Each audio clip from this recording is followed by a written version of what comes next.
The set is intriguing because, well, first of all, some of it's pretty set out by Lorraine Hansberry, the way it has to look. It's this apartment that at one time was very small but very nice. But the things that we added to the set were the fire escape and the stoop. And those were very important to me, especially this kind of urban feel of the streets in Chicago. I needed a place for Walter to escape to.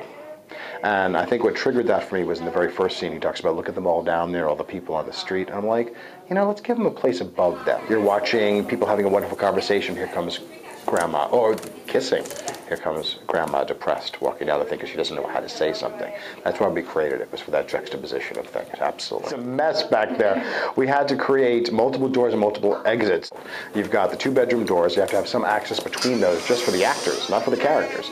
You have to have the bathroom door. You have to have the front door. You have to have wonderful masking in between because one's representing the inside and the outside. It's one of Aaron's touches. That's something that he knew he wanted to do right off the bat. I mean, that's something he started discussing with me. A lot of plays from this time period, that was kind of a motif. The broken away walls, the opened up house that exploded kind of a thing. I like to see the brick, the textures of the outside of the house. To me, that's very important. But also, I kind of liked it because it went back to a style of design from many years ago, from where this play would have been from. It's brilliant. I think the set is brilliant. It's like our home. It is our home, and the audience is just peeking in it. Just peeking in our home and seeing our day-to-day life.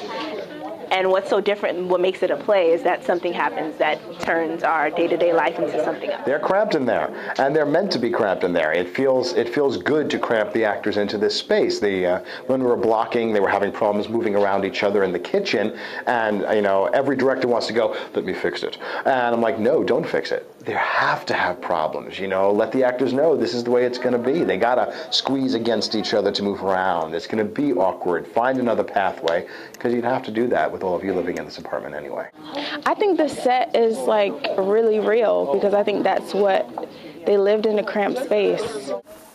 It's natural, it's real, it's how they really live, and I feel as though that helps with the actors. Yeah, it creates that sense of, it's actually higher than the room. When it was at the actual scale of the room, it was completely claustrophobic. So we had to actually artificially move it above. And yeah, of course it caused lighting complications. There's a light floating in the middle of the set.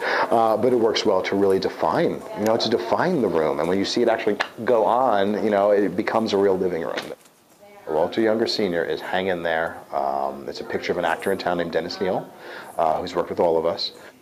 We just needed to honor the man whose story it really is, because if you think about it, it's his death that started all this, and his dream. He always wanted the house. They thought they'd only be in this apartment for a year, and now they've been in it for 30 years. And it's taken his death and everything to go through, but they finally have that house. So it's like his dream has come to fruition.